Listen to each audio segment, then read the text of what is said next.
করছে, চোরের দোষ নাই, গৃহস্থের দোষ। তোর তালা নরম কেন? চোরায় চুরি করতে ঢুকছে, দেওয়াল বইনা এক চোরায় মারা গেল, আর এক চোরায় আদালতে মামলা দিছে, বাড়িওয়ালার ফাঁসি চাই। কেন আমার সাথে চোরা মরলো কেন? দেওয়াল নরম করলো কেন? মহামান্য আদালত এমন মগা, মামলা আমলে নিয়ে ডাকছে বাড়িওয়ালার ডাইকা, কয় তোর ফাঁসি হবে। কেন স্যার? কয় দুই চোরায় চুরি করতে ঢুকছে, এক চোরায় তোর দেওয়াল পরে মারা গেল, তুই দেওয়াল নরম করে উঠাইলি কেন?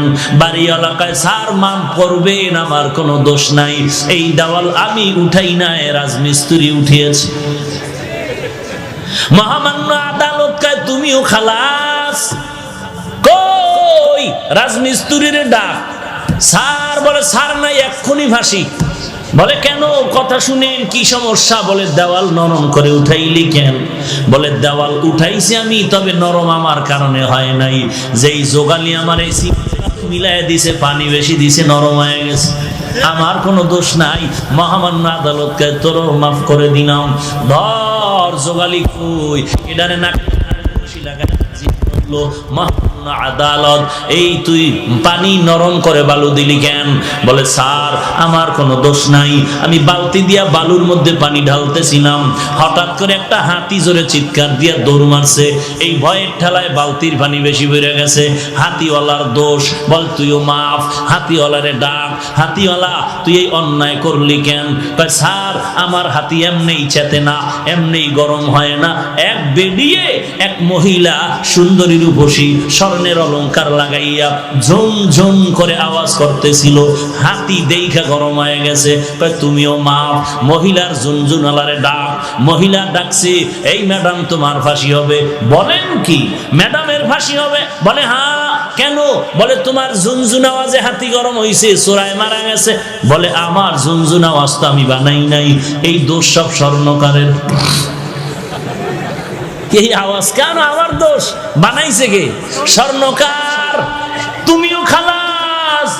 স্বর্ণকার লাব্বাইক। কেন অস্ত্র বানাইলি এইভাবে আওয়াজ দেনেওয়ালা? স্বর্ণকার এবার তো কোনো দেয়ালে পেট থেকে গেল, এখন আর কোনো জবাব নাই। স্যার কিছু করার নাই, বানাইছি তো বানাইছি। বলে এখন তোর ফাঁসি হবে। বলে কই এর ফাঁসি আমার গলায় আসলো কেন? কি এর ফাঁসি? বলে পরে ফাঁসির পরে জানা যাবে, এখন ফাঁসি হবে। কোনো কথা নাই। কপাল বড় খারাপ, ফাঁসির মঞ্চে যখন স্বর্ণকারের নেওয়া হলো, ফাঁসির মঞ্চে যখন দাঁড়ায় গেল, ফাঁসির মঞ্চে গিয়ে দেখে মারাত্মক সমস্যা, ফাঁসির রশির সাথে গলা মিলে না, রশির ফাঁকা বড়, গলা চিকন। এইবার বলে বাদশা নামদার কি করা যায়? কয় এর গলার সাথে রশি মিলে না, কয় এটারে বাদ দিয়া এই দেশে খুঁজা দেখ যার গলা মোটা, এটারে ঢুকা। এমিহা আমার বানানো কথা না, হাকিমুল উম্মত আশরাফ আলী থানভীর লেখা কথা। হায় হায় হায় হায়, দেশের মুরগি সব গরম হয়ে গেছে। শিয়াল পণ্ডিতের বিরুদ্ধে মামলা। কি খবর? বলে শিয়ালদের উৎপাতে বাঁচি না, আগে রাতের বেলা চিল্লাইতো, এখন দিনেও চিল্লায়।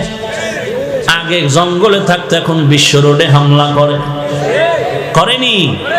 মহামান্য আদালত বলে ঠিক আছে তোমার মামলা আমলে নিলাম, অমুক দিন বিচার হবে, বিচার হবে, জঙ্গল ঘেরাও করা হবে, এরপরে বিচার হবে। শিয়ালের বিচার দেখার জন্য হাজারো পাগল ছাগলের মতো দৌড়াচ্ছে। শিয়ালের কি বিচার হয়? চতুর্দিক থেকে প্রশাসন ঘেরাও করে নিল, আর এক একজন প্রশাসনের হাতের মধ্যে একটা একটা ছুরি দিল। আদালত রায় দিয়া দিল, জঙ্গলের মধ্যে ঢুইকা যেই হাতির কান দেখবা 4 আঙ্গুলের বড়, যেই হাতির কান বড় 4 আঙ্গুলের থেকে বড় হয়ে গেছে, এডির কান কাটবা, এডি বড় বেয়াদব, এডির কান কেটে দাও। এইবার সব ছুরি নিয়ে ঢুকলো জঙ্গলের মধ্যে, কান কাটার স্লোগান নিয়ে ঢুকলো। সবাই বাইরে তাকায় আছে, কিছুই দেখা যায় না, কি কান কাটে না কল্লা কাটে কিছুই বোঝা যায় না। হঠাৎ এক বুড়া চাচা তাকায় দেখি একটা ছোট্ট শিয়াল জঙ্গলের ফাঁক দিয়ে দিছে বাহিরে দৌড়। চাচা এটারে দৌড়াইয়া যেমন তেমন ভাবে ধরলো, পাও ধরে রাখছি, কয় পাও সার, কয় সারুম না। কয় কি ব্যাপার, তোর তো কান 4 আঙ্গুলের বড় নাই, তুই কেন দৌড়াচ্ছ? কয় চাচা মিয়া কপাল বড় খারাপ, দুঃখের কথা বলা যাবে না।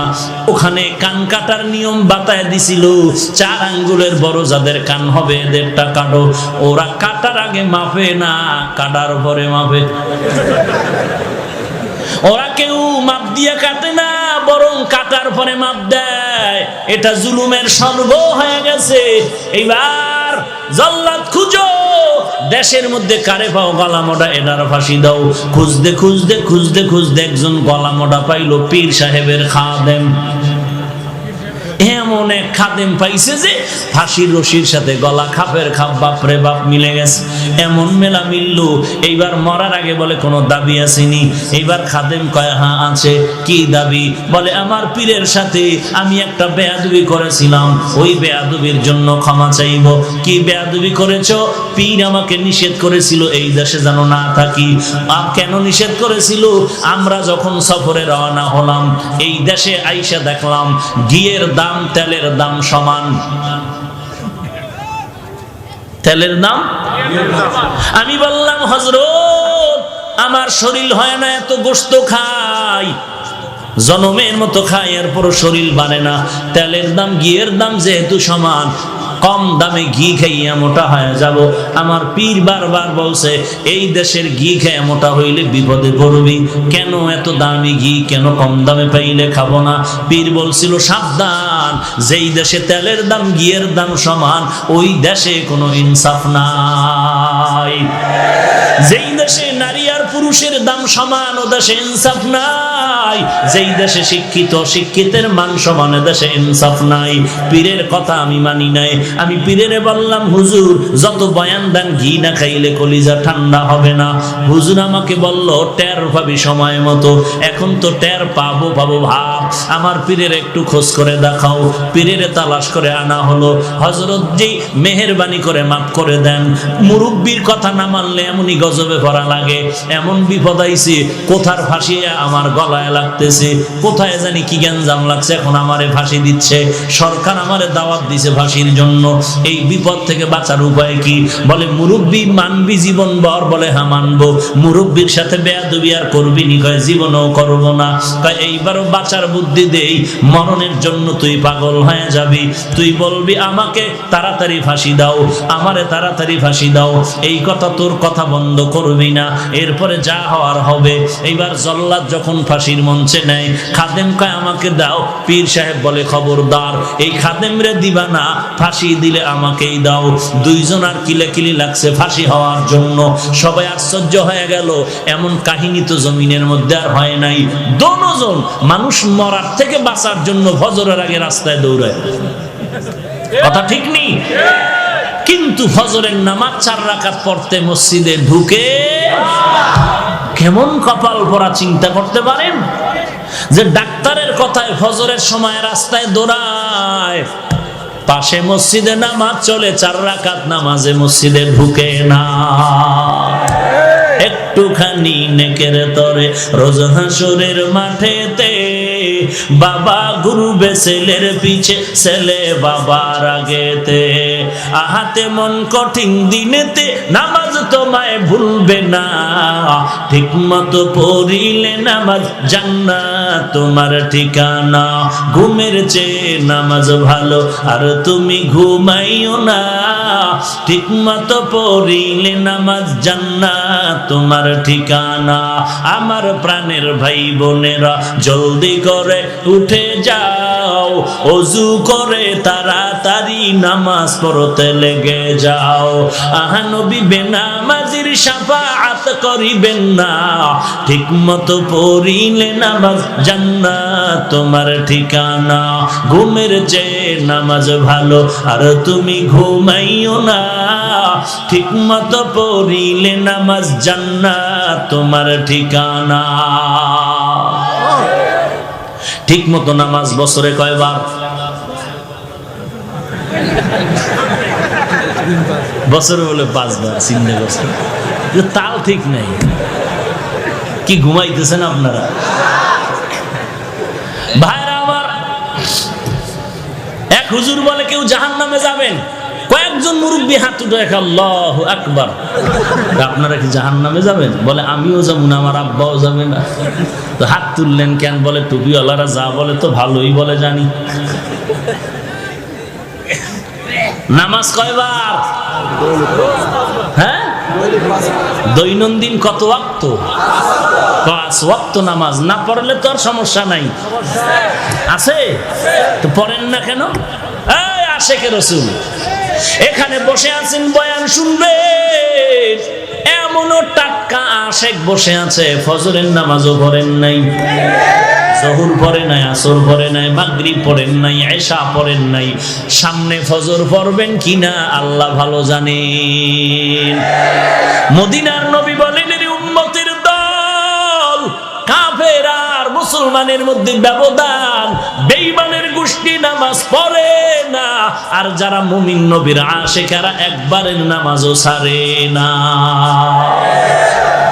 মকুন সুস্তি নামাজে পাঞ্জগানা, ফাওয়াইলুল লিল মুসাল্লিন আল্লাযিনা মুমিনারা ইনামাজ এমদাদে দা, ইস্তাঈনু আয়াতে কুরআবা, আয়াতে কদ আফলাহারা দেখুন গৌর কুন্দর মানিয়াজদের সাদেকুন।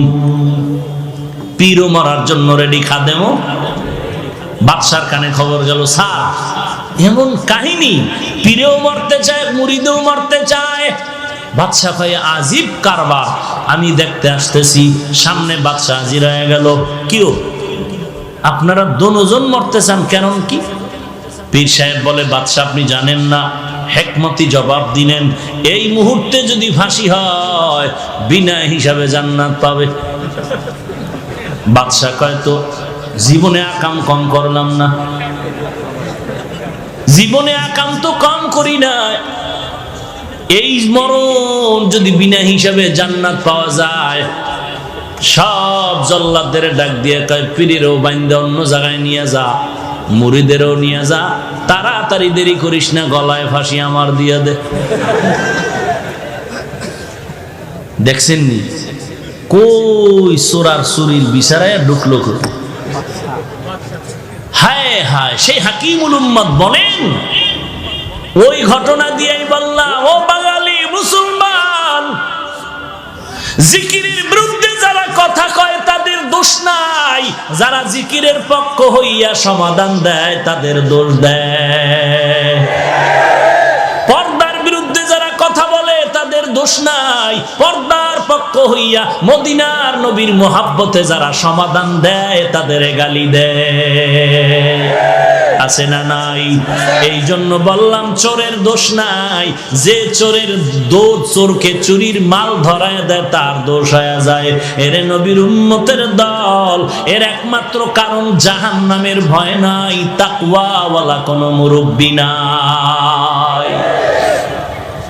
সামনে যাব। আলিফ লাম মিম। প্রশ্ন ছিল অর্থবিহীন অক্ষর কেন আল্লাহ দিলেন? তার 1 নাম্বার জবাব হলো বেঈমানের প্রশ্নের জবাব। বেঈমানেরা বলতো মুহাম্মদ কোরআন বানায় বানায় বলে আল্লাহর কালাম। আল্লাহ জবাব দিলেন, এ বেঈমানের দল, মুহাম্মদ যদি কোরআন বানাইতো আলিফ লাম মিমের অর্থ জানতো। মুহাম্মদ যেহেতু অর্থ জানে না, প্রমাণ হলো এ কোরআন মুহাম্মদের বানানো না, কার কালাম? বাল হুয়া কুরআনুম মাজিদুন ফি লাউহিম মাহফুজ। প্রশ্ন হলো অর্থবিহীন অক্ষর কেন দিলেন আমার আল্লাহ? তার 2 নাম্বার জবাব, মুমিনের ঈমান পরীক্ষা করার জন্য আল্লাহ দিলেন। এই মুমিনের দল, আল্লাহর কোরআনের অর্থ বুঝলে মানবি নাকি না বুঝলেও মানবি? যারা বলবে আল্লাহর কোরআনের অর্থ জানলে মানি, না জানলে মানি না, 22 পাগড়ি লাগাইলো তা যাবে ঈমান। আর যারা বলবে আল্লাহর কোরআন বুঝলেও মানি, না বুঝলেও মানি, তারা গরিব হলেও পাক্কা ঈমানদার, এরে বন্দা বলো বলো বলো, ঈমানওয়ালারা মুহাব্বতে বলো, চিন্তা করে বলো, আল্লাহর কোরআন বুঝলে মানবা নাকি না বুঝলেও মানবা? কি বুঝলে মানবেন না বুঝলে মানবেন না? না বুঝলেও মানবেন সবাই? বেয়াদবি মাপ চাই, যদি হাত দেখতে চাই দেখাবেন? বাস হাত নামান। সবাই মানেন না? অর্থ না বুঝলেও মানেন? তাহলে তাদের ফতোয়ার কি জবাব দিবেন? ফতোয়ার যারা বলছে অর্থ না জেনে পড়লে লাভ নাই, আপনারা এই খবর জানেন না? হ্যাঁ, আরে ভাই, এক বয়ান 1, 2, 3 অন 2 থেকে একেবারে 20টা পর্ব আকারে এরকম বক্তব্য বের হচ্ছে ইউটিউবের মধ্যে। অন পর্ব, দ্বিতীয় পর্ব, তৃতীয় পর্ব, পঞ্চম পর্ব, চতুর্থ পর্ব। পুরা পর্বের বিষয় হলো অর্থ না জেনে কোরআন পড়লে লাভ নাই। এইটা বুঝাইছে শুধু পর্ব আকারে বক্তব্য দিয়ে। আর আপনারা বলেন কোরআন শরীফের অর্থ না জেনে আমরা মানতে রাজি, আর তারা পর্ব আকারে বক্তব্য দিতেছেন অর্থ না জাইনা পড়লে লাভ নাই। এখন তাদের ফতোয়া মানবেন? কথা বলেন। এখন যদি আপনি বলেন যে আমি তার বিরুদ্ধে বললাম, কেন তার বিরুদ্ধে বললাম? হ্যাঁ, কোরআনের ইজ্জত রক্ষার্থে উম্মতকে জাহান্নাম থেকে বাঁচাইতে যা বলার তা বলতে হবে। যদি কারো স্বার্থে আঘাত লাগে সেজন্য কিছু করার নেই। বুঝাইতে পারলাম? তাহলে কোরআনের অর্থ না জেনে পড়লে লাভ আছে না নাই? এবার শুনেন মদিনার নবীর কথা। ক্বালান নবিয়্যু সাল্লাল্লাহু আলাইহি ওয়া আলিহি ওয়াসাল্লাম, মান ক্বারাআ হারফাম মিন কিতাবিল্লাহ ফালাহু হাসানা ওয়াল হাসানাতু বিআশরি আমসালিহা। নবী বলেন, আল্লাহর কোরআনের একটা অক্ষর পড়লে সাথে সাথে একটা হাসানা পাইবা। একটা হাসানার পরিমাণ 10টা নেয়। হয় না?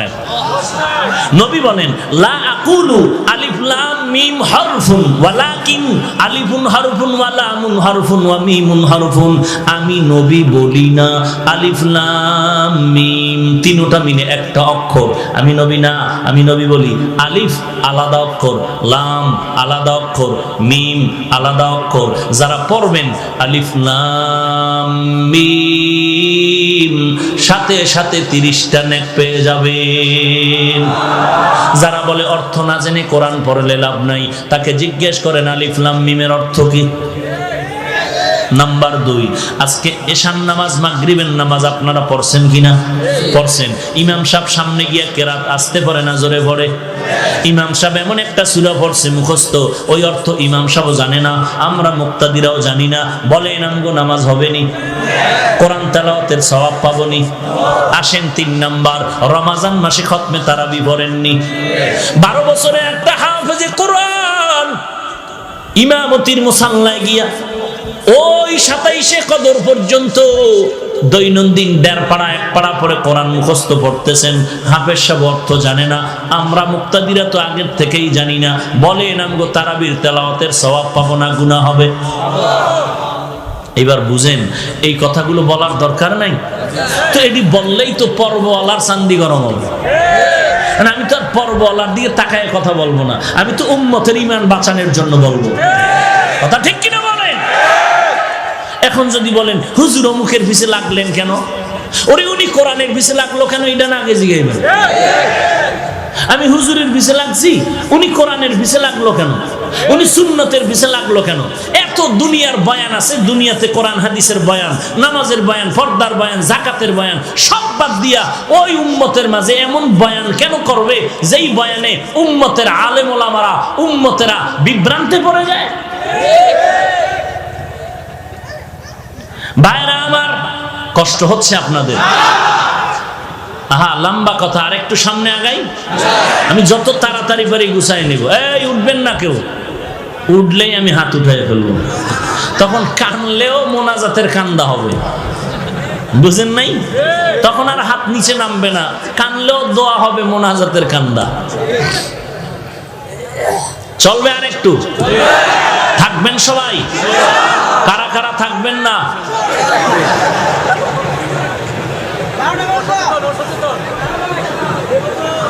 আল্লাহ আল্লাহ সবাইকে কবুল করেন।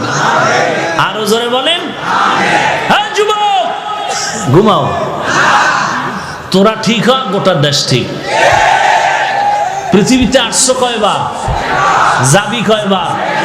মুনাফিকের মতো হয় মরিস না, হকের ঝান্ডা উঁচু করে মরতে হবে। কোন মুনাফিকি করবি? আমাদের কোন অন্ধভক্ত হওয়া যাইব না। আব্বারেও মানি, আমার পীরকে মানি কতক্ষণ? আল্লাহ এবং নবী মানবেন যতক্ষণ।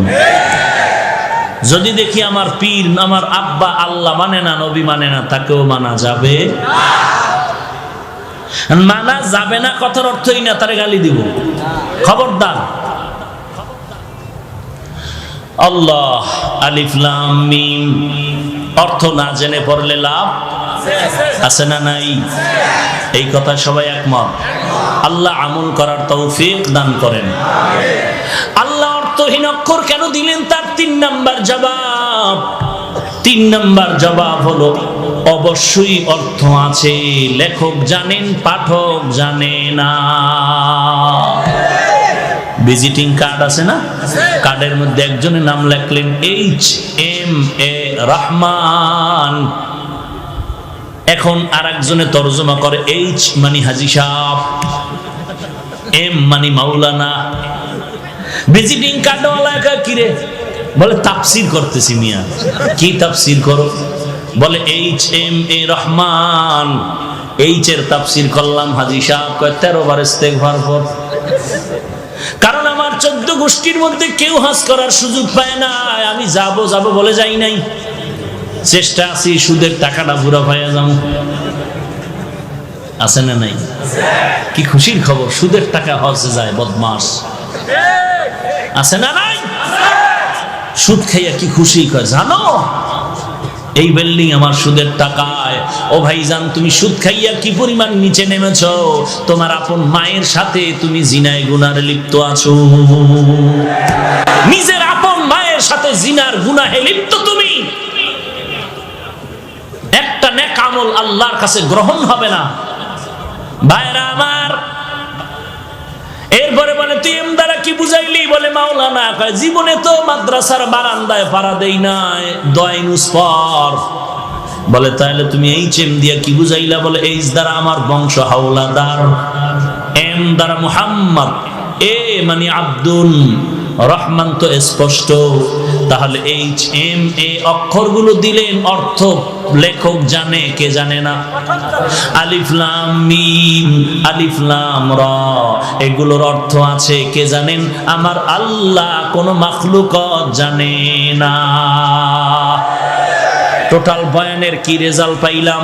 আল্লাহ কোরআনে অর্থবিহীন অক্ষর দেন নাই, আল্লাহ পাক অর্থ সহ অক্ষর দিয়েছেন। তবে আল্লাহই তার অর্থ জানেন। আল্লাহু আ'লামু বিমুরাদিহি, আল্লাহ তার অর্থ জানেন, আর কেউ জানে না। 4 নাম্বার জবাব দিবনি, অর্থ নবীও জানে, অর্থ নবীও জানে, তবে উম্মতের জানায় নাই কেন? বলে এটা বন্ধুর সাথে বন্ধুর কথা বলার পাসওয়ার্ড, গোপন নাম্বার। এই পাসওয়ার্ড আসেনি রে যুবক? হ্যাঁ, কি সুন্দর লেখো না, H+S। বাথরুমে কি বিশাল একটা কাগজ পাইছে বাথরুম, আর লেখার কাগজ নাই, বাথরুমে গিয়ে লেখে H+S।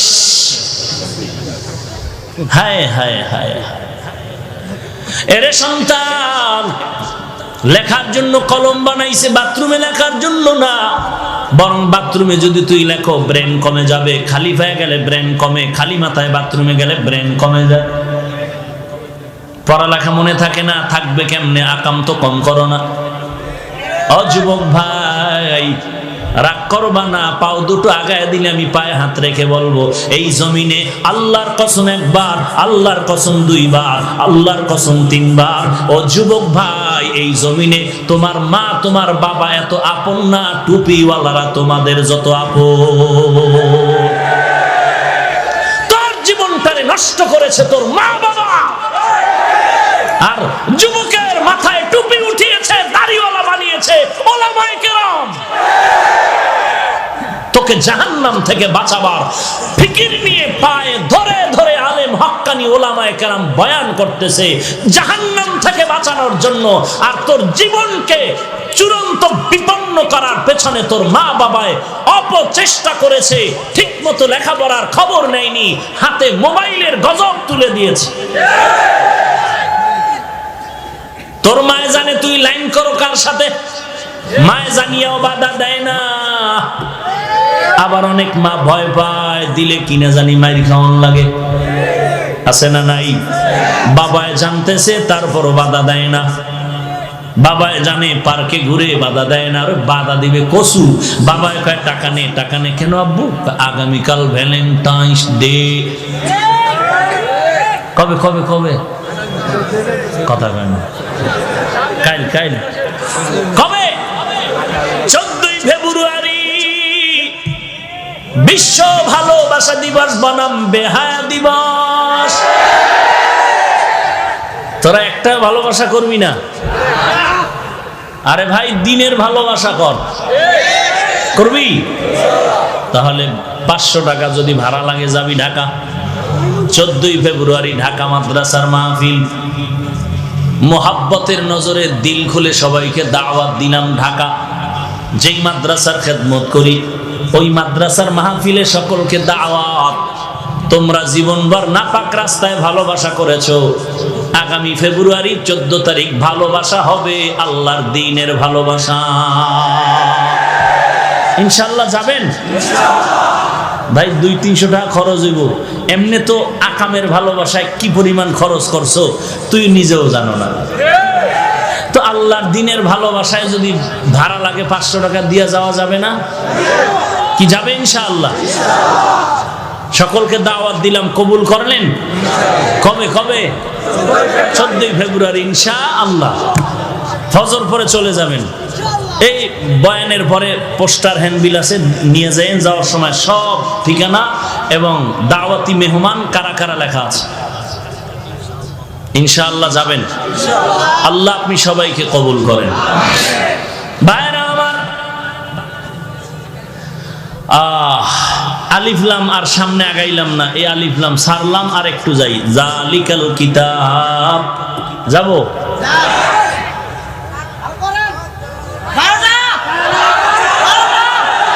জালিকাল কিতাব ভালো করে বুঝে।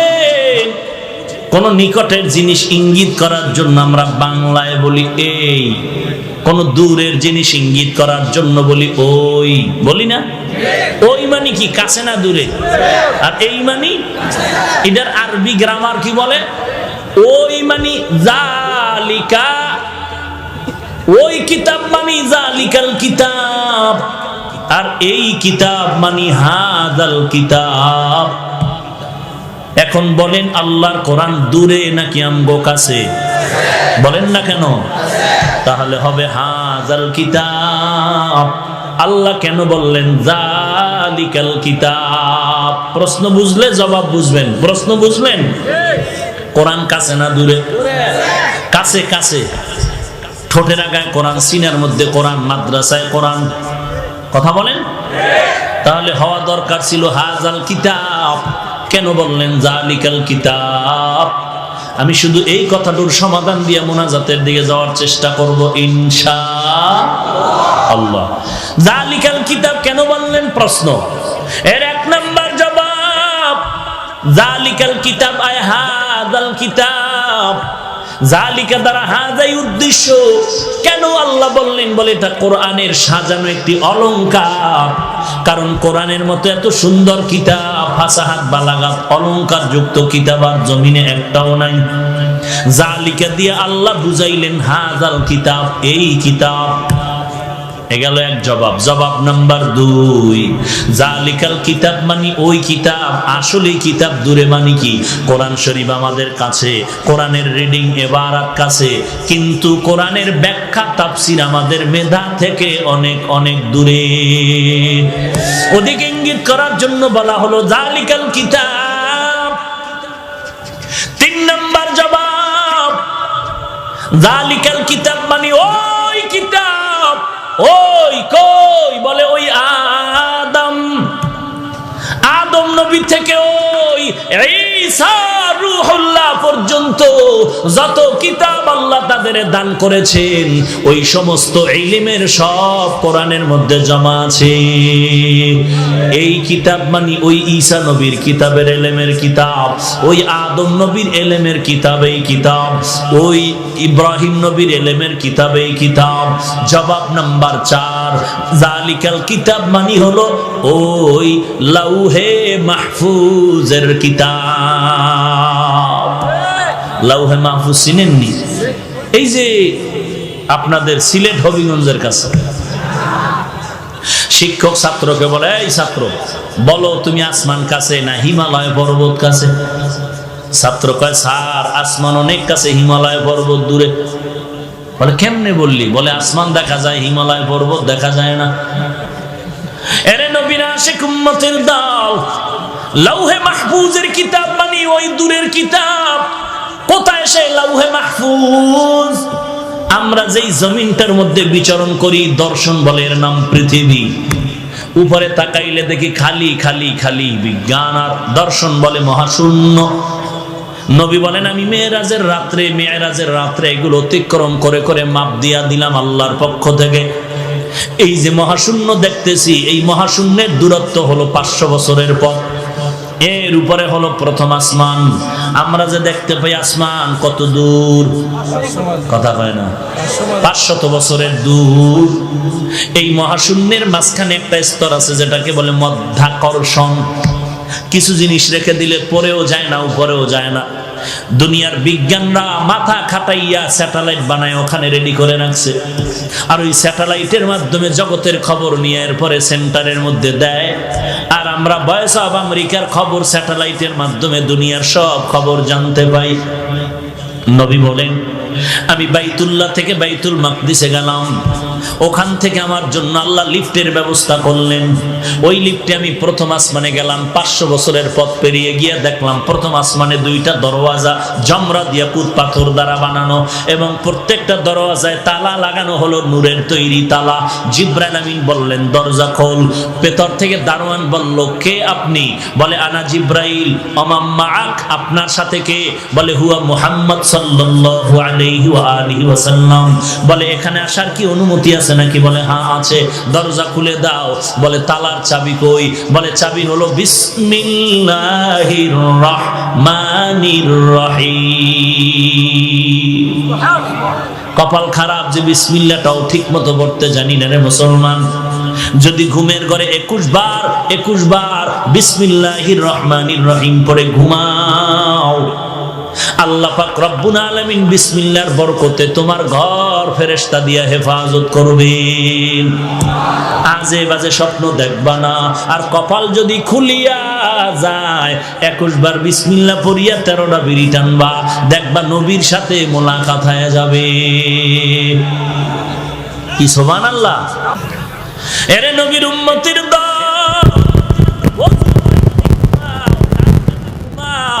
21 বার বিসমিল্লাহ পড়ো আর দরুদ শরীফ পড়ে ঘুমাও সাল্লাল্লাহু আলাইহি ওয়াসাল্লাম। এই সাউন্ডওয়ালা ঘুমায়, মাইকের সাউন্ড বাড়ায়া দাও। কয়বার? 21 বার বিসমিল্লাহ পড়বে আর দরুদ শরীফ পড়বে 1000 বার। কয়বার? বেশি লম্বা লাগবে না, ছোট। সাল্লাল্লাহু আলাইহি ওয়া আলিহি ওয়াসাল্লাম, সাল্লাল্লাহু আলাইহি ওয়া আলিহি ওয়াসাল্লাম। ওর মরণ হবে না জান্নাতের খাতায় নামটা না লেখা পর্যন্ত। যুবক, মরণকালে ঘুমের কালে তুই হিন্দি গানের তার লাগায় ঘুমাইতেছ। আজরাইল যদি আয় কি ভিডিওটা খাবি? অযুবক ভাই, যদি একটু ভয় থাকতো ঘুমের ঘরেও তো মানুষ মরে যায়। আমি যদি মরে যাই আর কানের মধ্যে হিন্দি গানের তার লাগানো থাকে, কি উপায় হবে আমার?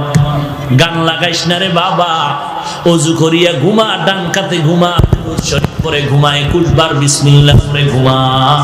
ইনশাআল্লাহ রাহমাতুল লিল আলামিনের সাথে ঘুমের ঘরে মোলাকাত হয়ে যাবে। চাই না আমরা? আল্লাহ কবুল করেন। আর নবী বলেন আমি প্রথম আসমানের তালা খোলা হলো, ঢুকলাম। ঢুকে দেখলাম প্রথম আসমানটাও 500 বছরের মোটা। কয় বছরের মোটা? নবী বলেন এর উপরে আবার চললাম, তৃতীয় আসমানের দিকে যাচ্ছি, উপরে গিয়ে দেখলাম আর একটা মহাশূন্য, 500 বছরের মতো দূরত্ব। এই মহাশূন্য পেরিয়ে গেলাম দ্বিতীয় আসমানে, ওখানেও 2 দরওয়াজা। নবী বলেন 2টা দরওয়াজা কেন? এক দরজা দিয়া মুমিনের রিজিক আসে, আর এক দরওয়াজা দিয়া মুমিনের আমল আরশে আজিমে চলে যায়। নবী বলেন ওই 2 দরওয়াজা দিয়া ঢুকলাম, দ্বিতীয় আসমানটাও দেখলাম 500 বছরের মোটা, ওখানে অনেক কুদরত ঘুরে দেখলাম। এরপরে আমি উপরে গেলাম আবার মহাশূন্য। নবী বলেন উম্মতের দল ওই দ্বিতীয় আসমান পেরিয়ে যখন আবার উপরের দিকে যাইতেছি, 500 বছরের দূরত্ব এই পেরিয়ে গেলাম আবার 3 নাম্বার আসমানে। 3 নাম্বার আসমানে যাইয়া আবার দেখলাম 2টা দরওয়াজা লাগানো। 2 দরওয়াজা খোলার পর আবার দেখলাম এটাও 500 বছরের মোটা। 3 নাম্বার আসমানটা ঘুরিয়া এবার আবার 4র্থ আসমানের দিকে যখন রওনা হলাম, 500 বছরের শূন্য পথ পেরিয়ে চললাম।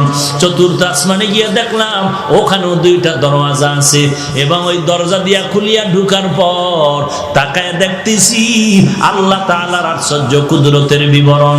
এই গোটা দুনিয়ার মানুষের যেই সূর্য আলো দেয়, ওই দুনিয়ার সূর্যটা 4র্থ আসমানে লাগানো আছে। কোথায়? 4র্থ আসমানে সূর্য। উপরে 3টা, নিচেও 3টা আসমান। 3টা আসমান ভেদ করে জমিনের মধ্যে গোটা জগতের মানুষের আলো দেয়। 3টা আসমান ভেদ করে কেমন আলো দেয়?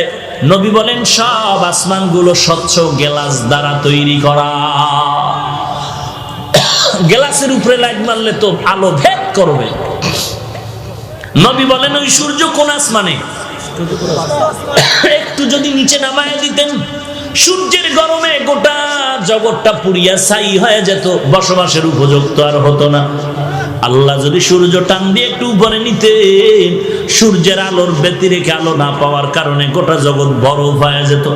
আপনারা দেখবেন দুনিয়াতে এমন এলাকা আছে যেই জায়গায় সূর্যের আলো বেশি, ওই জায়গায় 12 মাস গরম আর গরম আর গরম।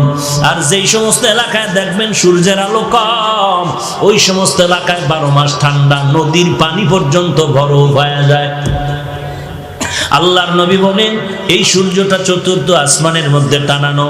এই সূর্য শুধু আলো দেয় তা না, এই সূর্য বান্দার কত খেদমত করে জানো? দুনিয়াতে যত ফলের রং দেখতেছো, যত ফসলের মধ্যে কালার হয়, সব ফল আর ফসলের কালার দেয় সূর্য, আর সব ফল ফসলের স্বাদ বাড়ায় চাঁদের আলো। সূর্যের আলো দেয় রং, স্বাদ বাড়ায় চাঁদের আলো। বিজ্ঞানীরা বলে এই সূর্য পৃথিবী নামক গ্রহ থেকে 13 লক্ষ গুণ বড়। ওই 4র্থ আসমানের সূর্য কত দূর? বলে 9,30,00,000 মাইল উপরে সূর্য। যদিও বিজ্ঞানীদের থিওরি আর হিসাবের মধ্যে মারাত্মক ভুল আর ভুল, কারণ ওরা কিয়ামতের আগ পর্যন্ত সূর্যের কাছে যেতে পারবে না। তবু একটা আন্দাজে জ্যামিতিক ম্যাট নিয়ে নিল, বলল যে পৃথিবী যত বড় তার থেকে 13 লক্ষ গুণ বড় সূর্য। কিন্তু পৃথিবীটা কত বড় বিজ্ঞান আজ পর্যন্ত আবিষ্কার করতে ব্যর্থ, কারণ এই পৃথিবীর উত্তর মেরুতে যাওয়ার পরে সূরা কাহাফের মধ্যে যুলকারনাইন বাদশার ঘটনা আছে। এমন 2টা পাহাড়ের পাদদেশে ওখানে একটা দেওয়াল, লোহার প্রাচীর নির্মাণ করে দিলেন। ওই লোহার প্রাচীরের ওই পাশে একদল মানুষ, একদল জাতি আছে যাদেরকে ইয়াজুজ মাজুজ বলা হয়। ওরা প্রতিদিন সকাল থেকে সন্ধ্যা পর্যন্ত দেওয়ালটা জিহ্বা দিয়া চাটে। সন্ধ্যা যখন হয় পাতলা হয়ে যায়, বলে আগামীকাল এসে শেষ করে এদিকে ঢুকবো। ওরা পরের দিনে এসে দেখে দেওয়াল আবার মোটা হয়ে গেছে। যেদিন এদিকে আসার সময় হবে সেদিন আল্লাহর কুদরত প্রকাশ হয়ে যাবে। সন্ধ্যাবেলা বিদায় নেওয়ার সময় বলবে ইনশাআল্লাহ আগামীকাল আইসা দেওয়ালটা চেটে শেষ করব। পরের দিন আইসা দেখবে দেওয়াল আর মোটা হয় নাই, ওই বাকি দেওয়ালটারে শেষ করে এদিকে আসবে। ওই ইয়াজুজ মাজুজের দলেরা কেউ 60 হাত লম্বা, কেউ 40 হাত লম্বা, কেউ 30 হাত লম্বা, কেউ 20 হাত লম্বা। এদের খানা হলো মানুষ খাবে, ধরে ধরে মানুষ খাবে। আজ পর্যন্ত কোনো বিজ্ঞানীরা পারলো না বের করতে ওরা কোথায় কোথায় থাকে, কেমনে থাকে, কেমনে খায়, কেমনে ঘুমায়। ওই রকেট চালাইছে ওদিকে যায় না, প্লেন চালাইলো ওদিকে যায় না, স্যাটেলাইট চালাইলো ওদিকে যায় না। আল্লাহর কুদরতের পর্দার মধ্যে আবৃত করা আছে। এর নবীর উম্মতের দল, তাহলে জমিনটা কিন্তু ওই পর্যন্ত শেষ না। ইয়াজুজ মাজুজের অংশটাও পৃথিবীর অন্তর্ভুক্ত। কত বছর আগে পত্রিকার মধ্যে খবর আসলো, রাশিয়ার জমিনে একটা আগুনের কুণ্ডলী নামলো জমিনের মধ্যে। খবর পাইয়া প্রশাসনের লোকেরা অস্ত্র নিয়ে আগুনের কুণ্ডলীকে ধরার জন্য আগায় গেল। দেখলো আগুনের মধ্য দিয়ে কিছু মানুষ বের হইয়া রাস্তায় হাঁটতেছে, ধরার জন্য আগাচ্ছে। যত আগায় আগুন তত পেছনে যায়। যখন দ্রুত গতিতে আগাইল, ওই লোকগুলো আগুনের মধ্যে ঢুকিয়া গেল। এরপরে হঠাৎ আগুনটা উপরে উঠিয়া গেল। বিমান চালাইয়া ধরার চেষ্টা করলো। রাশিয়ার খবর বলতেছে না, কতক্ষণ চেষ্টা করার পরে দেখলাম আগুন গায়েব হয়ে গেল, অদৃশ্য হয়ে গেল।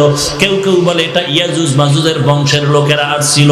এর নবীর উম্মতের দল, আমার নবী বলেন ওই সূর্যটা এই পৃথিবীর থেকে 13 লক্ষ গুণ বড়। বিজ্ঞানের কথা। নবী বলেন আরো কত বড় হবে আল্লাহ ভালো জানেন। এখন একটা মুখ জমিনের দিকে দেওয়া আছে, 12টা মুখ। কিয়ামতের ময়দানে আল্লাহ পাক অর্ডার করবে, সূর্য মাথার উপরে নেমে যাও, 12টা মুখ জমিনের দিকে দিয়ে যত তাপ আছে ছেড়ে দাও। এখন তো একটা মুখ আসতেছে, এক মুখ থেকে তাপ আসতেছে, তাও পুরা না। ফিরিস্তারা ঠান্ডা পানি দেয় তাপ কমানোর জন্য। আবার সূর্যের অনেক নিচে একটা পাতলা গ্যাসের আবরণ আছে, ওই কোটি কোটি ছিদ্রওয়ালা গ্যাসের আবরণটা ওই সূর্যের তাপটাকে কন্ট্রোল করে ধরে রাখে। এরপরে বাকি তাপ জমিনে আসে। এই তাপটাও বড় অসহ্যকর, আল্লাহ পাকের বান্দারা সহ্য করতে পারবে না। এই জন্য মাথার চামড়া বড় পাতলা, আল্লাহ চুল দিয়া কাভারের ব্যবস্থা করে দিলেন। জঙ্গলের পশুর কোনো পোশাক নাই, আল্লাহ পশম দিয়া পোশাকের ব্যবস্থা করে দিলেন। আর কিয়ামতের ময়দান এমন ভয়ঙ্কর হবে রে ভাই, এই সূর্যটা মাথার উপরে নেমে আসবে। আল্লাহ বলবেন 12টা মুখ জমিনের দিকে দিয়া দাও, যত তাপ আছে জমিনের মধ্যে ছেড়ে দাও। সূর্যের যখন তাপ দেওয়া শুরু হয়ে যাবে, বেঈমান গুনাহগারের মাথার মগজ টাস টাস করে ফেটে যাবে। এমন চিল্লানোর আওয়াজ, কান্নাও বন্ধ হয়ে যাবে, রক্ত পড়া শুরু হয়ে যাবে। ওদিন কান্না করে আর নাজাত পাওয়ার উপায় থাকবে না। হ্যাঁ, একদল নাজাত পাবে যারা নেক আমল করলো, সুন্নাত মানলো। আল্লাহ বলবে ফেরেশতার দল, আমার নেক আমলওয়ালাদের ডান দিকে নিয়ে যাও। ওই নূরের তৈরি আরশে আজিম, ওই নূরের তৈরি আরশে আজিমের মধ্যে আশ্রয় দাও। আমি আল্লাহ আমার আশিকদের সাথে মোহাব্বতের নূরের পর্দা উঠাইয়া মোলাকাতের ব্যবস্থা করব। এর নবীর উম্মতের দল, ওই সূর্যের গরম তুমি দিনের বেলা সহ্য করতে পারো না, রাতের বেলা সূর্য নাই, এরপরও গরম লাগে, ঘাম পড়তেছে, সহ্য করা যায় না। গুনাহ নিয়া যদি কবরে যাও, কেমন করে সূর্যের গরমটারে সহ্য করবারে বাবা? সহ্য করতে পারবি না রে যুবক, গুনাহ করিস না রে ভাই। তোমার আমার মতো যুবক স্কুল কলেজে পড়ে, এক ওয়াক্ত নামাজও বাদ দেয় না, আছে না নাই? ও বাবা, তুমি টুপি পরো না, গালি দেই না, তবে তোমার মনটাকে টুপি পরার জন্য তৈরি করো। তুমি দাড়ি রাখতে পারো না, গালি দেই না, কিন্তু দাড়ি রাখার জন্য নবীর মোহাব্বতে তৈরি করো। এ বাবা, তুমি শার্ট প্যান্ট পরো, গালি দেই না, তবে মদিনার নবীর পোশাকটা পরার জন্য দিলটারে তৈরি করো। যারা এই সুন্নতের আমলের আগ্রহ বয়ান দিয়া নষ্ট করতে চায়, খবরদার এদের বয়ান শোনার চেষ্টা করিও না। এরে নবীর আশিক উম্মতের দল, তুমি মনে করতেছো আমি হাফিজুর রহমান কোন দল করি? ভাই ভাই, এত চিন্তা কে তোমাকে করতে বললো? তুমি সব বাদ দিয়া দাও। কবরে গেলে কে কোন দলের লোক কোনো পরিচয় কিন্তু চাওয়া হবে না। দুনিয়াতে যেমন আসছিলাম সবাই এক। আপনারা কি লঙ্গি পরে আসছিলেন? সবাই কিন্তু একই অবস্থায় আসছিলাম। যাওয়ার বেলায় কিন্তু এক নাকি ভিন্ন? সবার কাফন হবে 3টা, কালার হবে আলাদা। সবুজ রংওয়ালাদের কালার হবে সবুজ। তাহলে তুমি টুপির রং লয়া কিলাকিলি করো কেন? এই মূর্খ, কিলাকিলি করো কেন? সাদা টুপি, সবুজ টুপি, কালো টুপি, তাহলে মরার কালে সবুজ কাফন পরে মর। মরণ কালে কাফন হবে সবার সমান, 3টা কালার হবে কি? কথা কয় না, কালার কি সবার? তাহলে দুনিয়াতে আসাটাও এক, যাওয়াটাও এক, কালারও এক। তো তুমিও মুসলমান আমিও মুসলমান, তোমার ধর্ম আমার ধর্ম এক, তোমার আল্লাহ আমার আল্লাহ, তোমার নবী আমার নবী এক, তোমার কোরআন আমার কোরআন এক, তোমার কাবা আমার কাবা এক। কবর হবে কি নাকি তোমারটা 13 হাত লম্বা? না, প্রশ্ন হবে এক। তোমাকেও 3টা প্রশ্ন, আমাকেও 3টা প্রশ্ন করা হবে। তুমি কোন দলের নেতা, কোন দল করেছো, কোন পীর সাহেবের কাছে গেছো, প্রশ্ন করা হবে। সবার জন্য 3টা প্রশ্ন। 1 নম্বরে রবের পরিচয় দাও, 2 নম্বরে ধর্মের পরিচয় দাও, 3 নম্বরে রহমাতুল লিল আলামিনের পরিচয় দাও। দুনিয়াতে যারা রবের সাথে জিন্দেগি চালাইলো তারা বলবে রব্বি আল্লাহ, আমার রব হলো আল্লাহ। যারা দুনিয়াতে ইসলাম অনুযায়ী চলছে তারা জবাব দিবে দীনি আল ইসলাম, আমার ধর্ম কি ইসলাম। যারা নবীর সুন্নাত মানিয়ে চলছে তারা আমার নবীকে দেখা মাত্র বলবে হুয়া মুহাম্মদ সাল্লাল্লাহু আলাইহি ওয়া আলিহি ওয়াসাল্লাম। আর যারা দুনিয়াতে রবের সাথে সম্পর্ক নাই, যাদের সাথে ইসলামের কোনো দেখা নাই, যাদের বডির মধ্যে সুন্নতের আমল নাই, তারা 3টা প্রশ্নের জবাবে বলবে হা হা লা আদরি, হা হা লা আদরি। আফসোস, বড় আফসোস, আমি কিছুই জানি না, কিছুই জানি না, বড় কপাল খারাপ। আল্লাহর অর্ডার হয়ে যাবে, ওরে ফেরেশতা কবরটা জাহান্নামের আগুন দিয়ে ভরে দাও। একটা নয়, 2টা নয়, 70 থেকে 99টা সাপ কবরের 2 পাশের মাটির চাপ। এরে নবীর উম্মতের দল, একটা বেতের বাড়ি কেউ হাতে দিলে ব্যথা পাই, সহ্য করতে পারি না। আর ওই কবরে গুনাহ নিয়ে গেলে মাটির চাপ কেমনে করে সহ্য করবা? ও মাধবপুরের মুসলমান, আল্লাহর কোরআনকে মিথ্যা মনে করিও না, নবীর কথাগুলোকে মিথ্যা মনে করিও না। আজকে তুমি নবীর তরিকা মানতে পারো না, অথচ নবীর আদর্শ দেখে কত হিন্দু মুসলমান হইতেছে, কত বৌদ্ধরা মুসলমান হলো, কত খ্রিস্টানেরা মুসলমান হলো। তুমি কেন পারবা না? আল্লাহর কাছে তওবা করো, আল্লাহ এমন একটা কোরআন পাইলাম, ওই কোরআন সহিভাবে পড়ার তৌফিক দাও, ওই কোরআন সিনা লাগানোর তৌফিক দাও, ওই কোরআন অনুযায়ী আমার জীবনকে চালানোর তৌফিক দান করো, নবীর সুন্নতের আমলওয়ালা জিন্দেগি আমাকে দান করো। এরে নবীর উম্মতের দল, যদি তওবা করার নিয়ত থাকে, গুনাহ নিয়ে আর কবরে যাইবা না। মুনাফিকি যদি না থাকে, গলায় ছুরি আসবে মরে যাব, এরপরও আর নামাজ বাদ দিব না, নবীর বিরোধিতায় টুপি ছাড়ব না, নবীর বিরোধিতায় মদিনার পোশাক বাদ দিব না, আর কোনোদিন মা বাবাকে কষ্ট দিব না, আর কোনোদিন আল্লাহওয়ালা আলেম ওলামাদের বিরোধিতা করব না। তওবা করার যদি নিয়ত হয়, খাঁটি তওবার নিয়তে 2টো হাত আল্লাহকে দেখায়া দাও।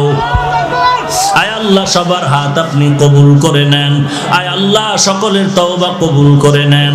তওবার উপরে মজবুত হয়ে চলার মতো তৌফিক দান করেন। আমাদের ঈমান আমল মজবুত করে দেন। আয় আল্লাহ, নবীর সুন্নাতওয়ালা জিন্দেগি দান করেন। আলহামদুলিল্লাহি রাব্বিল আলামিন, ওয়াসসালাতু ওয়াসসালামু আলা সাইয়্যিদিল আমবিয়া ওয়াল মুরসালিন ওয়া আলা আলিহি ওয়া আসহাবিহি আজমাইন। ইয়া আরহামার রাহিমিন, ইয়া আরহামার রাহিমিন, ইয়া আরহামার রাহিমিন। রব্বিরহামহুমা কামা রব্বায়ানি সগীরা, রব্বিরহামহুমা কামা রব্বায়ানি সগীরা। ও দয়ার মালিক, কুদরতের নজর দিয়ে তাকায় দেখে এই মাধবপুরের ময়দানে কত উলামায়ে কেরামরা আপনার দরওয়াজায় হাত তুলেছে। আয় আল্লাহ, কত সাদা দাড়িওয়ালা হাজী সাহেব, কত মুরব্বীরা আপনার দরজায় হাজির হয়েছে। আয় আল্লাহ, কত ব্যবসায়ী, কত চাকরিজীবী, কত শ্রমিক, কত ছাত্র ভাই, কত যুবকেরা হাত তুলেছেন। আয় আল্লাহ, কত ছাত্ররা, মা বোনেরা পর্দার আড়ালে হাত তুলেছে। দয়ার মালিক, এই ময়দানে আমাদের মতো গুনাহগার কেউ নাই। জীবন দুনিয়াতে আসার সময় কত ভালো ছিল, কতই না পবিত্র ছিল, প্রস্রাব দিলেও মা বাবা এটা দোষে নিতেন না।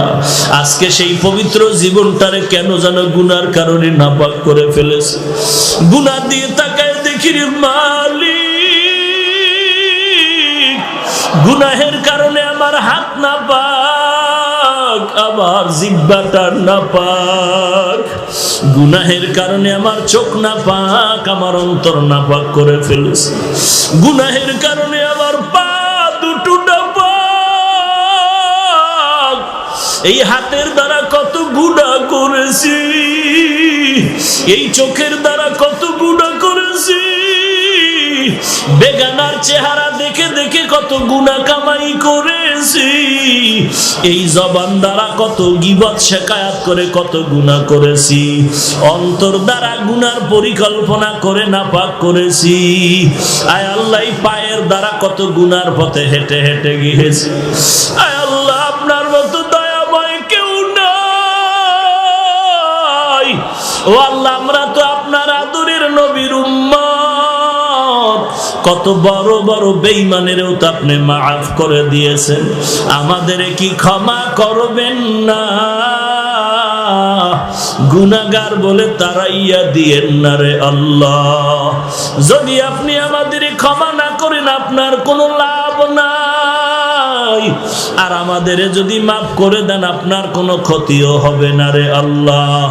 গুনাহগার বলে ফিরাইয়া দিয়েন না রে মালিক। গুনাহ নিয়ে কবরে যেতে চাই না, সূর্যের গরম সহ্য করতে পারি না, বেতের বাড়ি সহ্য করতে পারি না। গুনাহগার হয়ে কবরে গেলে ওই আযাব কেমনে সহ্য করব? মাটির চাপ কেমনে সহ্য করব? শয়তানের ধোকায় পড়ে গুনাহ করেছি, আর গুনাহ করব না। তওবার নিয়তে হাত তুলেছি, আমাদের তওবা কবুল করে নেন। তওবার উপরে মজবুত হয়ে চলার